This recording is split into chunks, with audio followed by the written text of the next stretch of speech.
Hello everyone, my name is Mandi Lynn. I'm the author of the fantasy novels Essence and I Am Mercy and thriller novel She's Not Here, as well as the creator of AuthorTuber Academy. And today I have a special guest with me today. Does my special guest want to introduce herself? Sure. Hi everyone, my name is Meg Latorre. I'm the host of the YouTube channel iWriterly. I'm also a science fiction and fantasy writer, a developmental book editor, and a former literary agent. Yes, and we are teaming up today because it's that time of year. It's almost 2019, and it is time to set our 2019 goals. So we are going to be talking about some tips to set your 2019 goals, whether they're writing goals or any other life goals you may have. You'll notice we'll be talking mostly about writing goals, but that does not mean you cannot apply these tips to any goals in general.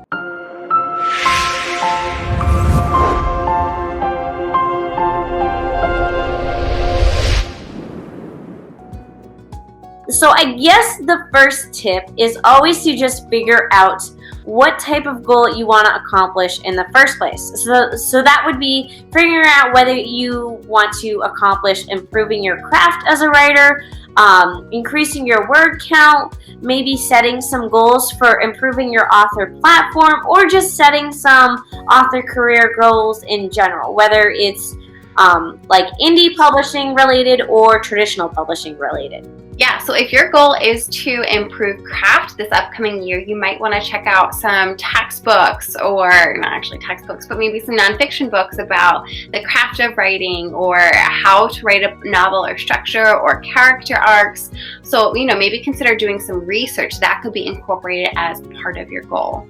And if you want to improve your word count goals, you can maybe figure out if you want to set a new daily word count goal, weekly word count goal, or a monthly word count goal. If you are struggling with your word count at all, writing sprints is a huge help. Start with, say, writing for 5 minutes and see how many words you can cram in. Writing for 10 minutes, see how many words you can cram in.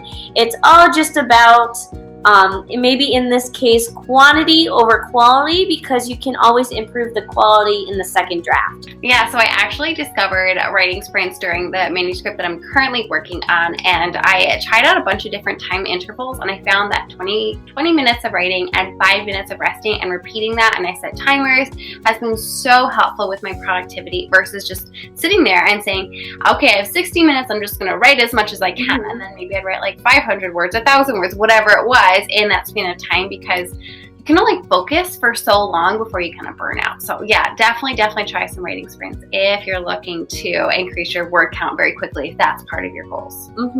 So if you're looking for a little help on how to do writing sprints and how to get started, a great book is Writing 5,000 Words an Hour by Chris Fox.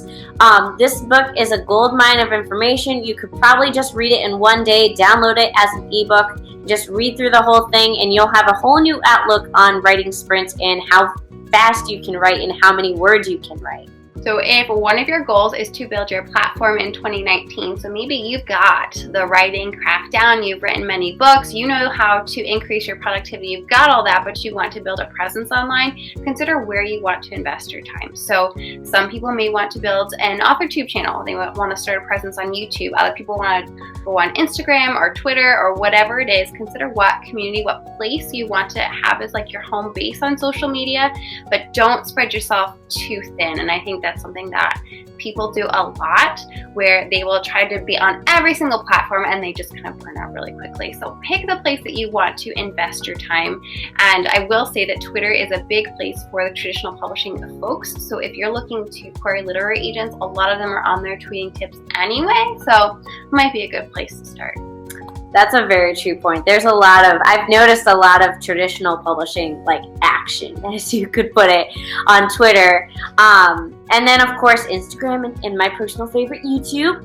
But as far as when should you start your author platform, there's no such thing as starting too early. In fact, the earlier the better, because it's always better to start building that platform before the book is published. That way, when the book is published, you have a list of followers that you can tell it about. You can probably speak to this more than I can, Mandy, but so far as I understand, for self-publishing, your platform is how you get the word out about your book. And for traditional publishing, it's a little bit different, where it's, it's potential readers for your books, but it's also a way that the publishers kind of look at the book as more of a product that is more likely to earn them money. So publishers, of course, they're a business, they want to make money. So if you have a larger platform, you're more likely to have that book scooped up, of course, if it's a great book. Because you basically have said, hey, I come with a book and these potential readers. Yes, publishers love when you already have potential readers. And if you are self-published, it's one-woman show or man show. You determine your own success. So if you don't put the effort into marketing your novel or finding a following for your novel, you're not going to notice the sales as much. So for your author goals, if you're trying to figure out what you want your 2019 author or career goals to be, say if you're self-published and you want to hit a sales goal, just determine what that sales goal is, because if you don't determine the goal, you can't hit it. And there is that adage that if you write a goal down, you're more likely to accomplish it. So making sure that whatever goal you set, whether it's a sales goal or maybe a number of agents that you want to query, or how many drafts you want to edit of your novel or get through, make sure that you just determine what that goal is. So when you're writing down a goal, make sure that you also check in on yourself. So it's hard to have a year-long goal because a year is a long time. After the first month or so, you're going to forget about your goal. So maybe set checkpoints for yourself, whether it's every week, every month, every other month, or you could do quarterly goals, anything that just keeps your goal in the forefront of your mind. Kind of going off what Mandy said before, for me, I'm very structured, I'm very type-based. Keep that in mind, guys. But I like to have a year-long goal, and then I will give myself monthly goals or every 3-month goals. So kind of just look at your schedule and segment those long goals into smaller goals. So one of the things that will help you accomplish your goal is to make your goal a SMART goal. And by SMART goal, I mean specific, measurable, attainable, relevant, and time-based. So that means you're just being super duper specific on what the goal is, how you're going to measure whether or not you reach the goal. Attainable, meaning it's realistic. Relevant, meaning it's going to add on to your author career somehow. And time-based, meaning that you give yourself a deadline for when you're going to accomplish that goal. I love all those things, and I definitely agree. One thing I would add as far as making something a SMART goal is to consider very carefully what goals are within your power. So if you want to be traditionally published, for example, and you want to get a literary agent, getting a literary agent is not within your power. It's something that you can do and you can work towards, but ultimately another person is going to have to offer you representation. So instead of a goal like, I want to get a literary agent in the next year, consider something like, I want to write a book in the next 6 months and edit it and query 50 literary agents, something like that. So create goals that are within your power. I like that, because especially when you're going the traditionally published route, it can be a very frustrating route just because it's, you're waiting for it to happen. And sometimes the universe doesn't think you're ready and you may think you are. So it's always just waiting for things to fall into place. So when it comes to stuff like that, you don't have always control over that. So that's, I guess, what we mean when we're saying be realistic about your goals. Have it be something you have control over. You don't have control of when the perfect literary agent says yes, but you do have control of the quality of your manuscript and how you decide to pitch it. And quality really cannot be understated. So, if you're querying and you're not getting the feedback that you want, just keep working on craft. Read more books on writing, which is what we talked about before. Read more books about maybe pacing or where to open your stories. That is something that you really just can never do too much, even if it's not part of your core goals. And if you're self-published and maybe your goal is to publish your first book in 2019, just know that if it's your debut novel, there is going to be a learning curve. So give yourself some time to go through that learning curve and maybe make a few mistakes, or what I like to call discoveries, and just always have that wiggle room in there. So for self-publishing, when you finish the book and you critique it, you go through the beta reader process, and maybe, I don't know, Mandy, if you work with a freelance editor of some kind, once the book is done, it's finished editing the text of the book, how long does it take between the finishing and the publication on average in your experience? Ooh, okay, that's a very good question. So I would say it's been very different for each book. For Essence, I want to say probably took about 6 months. And that's including working with a freelance editor, because I start my self-publishing timeline the minute I feel like it's ready for my editor. So 6 months, including the working with the editor, for Essence, and then maybe 4 months for I Am Mercy. And then let's see, for She's Not Here, I've never done the math for this, so I'm just going to do it right here. I think I finished it in April, so May, June, July, August, September. 7 months. 7 months for She's Not Here. And for whatever reason, that felt really rushed and like I didn't have enough time. So no matter how practiced you are as a self-published author, sometimes you need more time and sometimes you need less time. I was always super curious because, I mean, I watch, your videos and videos of other authors who are self-published on YouTube, and a lot of them will talk about how they have to get those proof copies and back and forth and how long it takes. I'm like, gosh darn it, how long does the publishing process take? It seems like it would be months. You need at least 3 months, I would say. Oh, definitely, yeah. It all depends on how much marketing you plan on doing. So if you plan on sending out advanced reader copies, you need to fit in way more time, just because I've had the issue in the past. So for She's Not Here, for example, I sent this person an advanced reader copy, explained, this is an advanced reader copy, it has not been to my line editor yet, and they gave it a 1-star review truly because of the typos. And I messaged her, not because I wanted her to take down the 1-star review, but just I told her, I'm like, I just want you to know that is not the type of quality I put out. This was an advanced reader copy. It was not seen by my editor yet. I'm not asking you to change your review. I just want you to change your look on me as an author. And she was so apologetic. She's like, I'm so sorry. And she actually did change the review to a 4-star review, which goes to show how much typos can influence someone's rating on a book.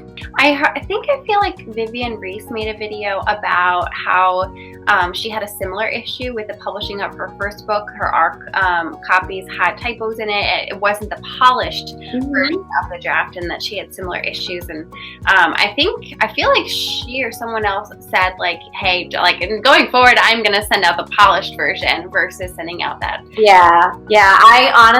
I'm probably gonna do the same thing. And honestly, I don't even know if I'm gonna do advanced reader copies. I think I'm just gonna publish it and then send it out afterwards, because honestly, the getting it ready twice, getting it ready because that means you end up formatting it twice, because you format the unedited version and then you format the edited version, and it's honestly the most the publishing process for She's Not Here was honestly, it was the most stressful experience of my life, where my fiance came to me, he's like, can you not publish another book? I can't handle you like this. I'm like, I have to. I'm like, okay, this was my fault though. I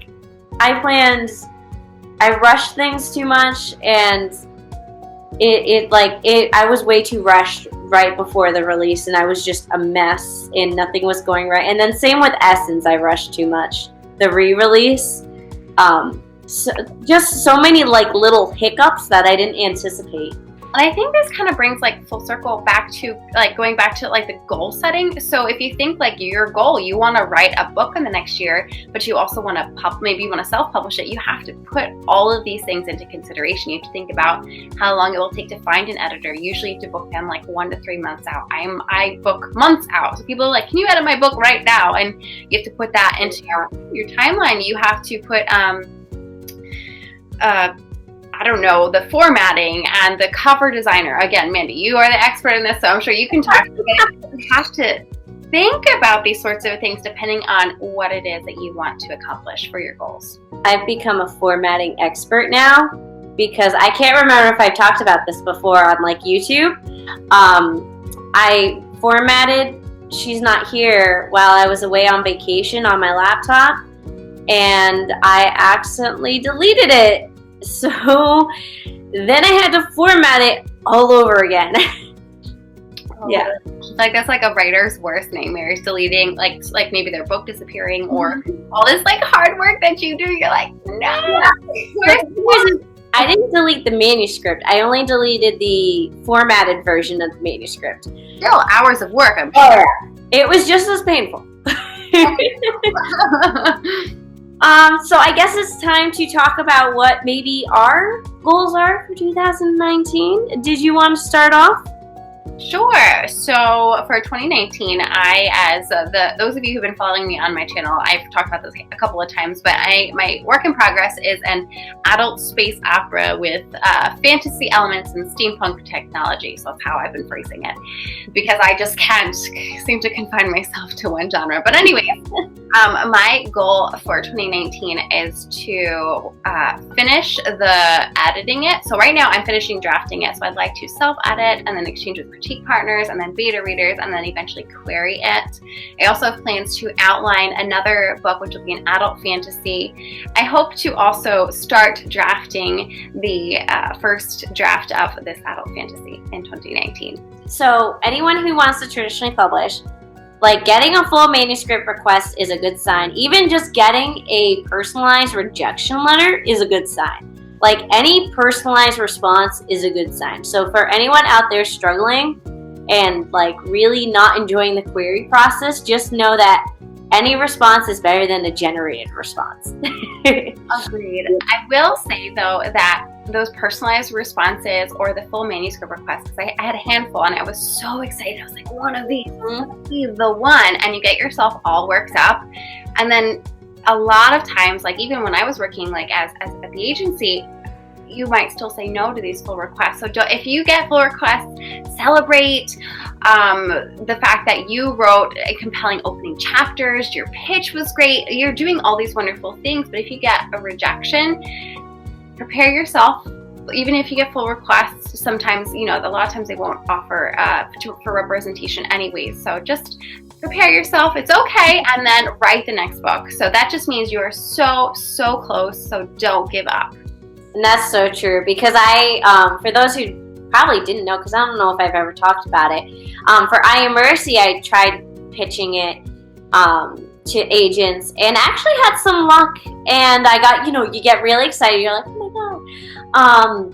But, it doesn't work out sometimes. They can make a full request, partial request, and it could still not work out. But, like Meg said, celebrate, but don't throw all your marbles into the basket. So for my goals for 2019, I have two. So one, the first goal is for YouTube. I have a plan. Right now I post 2 videos a week. That stresses me out. My goal for 2019 is 1 video a week, maybe the occasional other fun video, but I'm going for quality over quantity now. I'm sick of stressing myself out and pulling things together last minute. So I guess you could say another goal is to de-stress a little bit. My second goal is to work on my secret project that will be revealed next month. And right? Yeah, so my secret project that will be revealed next month, so I can't talk too much about what the goal is because you'll have to stay tuned. And maybe possibly starting my 4th novel. So yeah, those are my goals for 2019. We'll see. It's all about maintaining sanity. Thank you all for watching. I hope you guys enjoyed this video and that you feel inspired to set your goals for 2019. If you would like to hear how to actually accomplish your goals, be sure to head over to Meg's channel, iWriterly, where we are going to be talking about accomplishing your goals and how to do that successfully. Otherwise, that is it. Be sure to give this video a thumbs up. Tell us what your 2019 goals are in the comments down below and subscribe.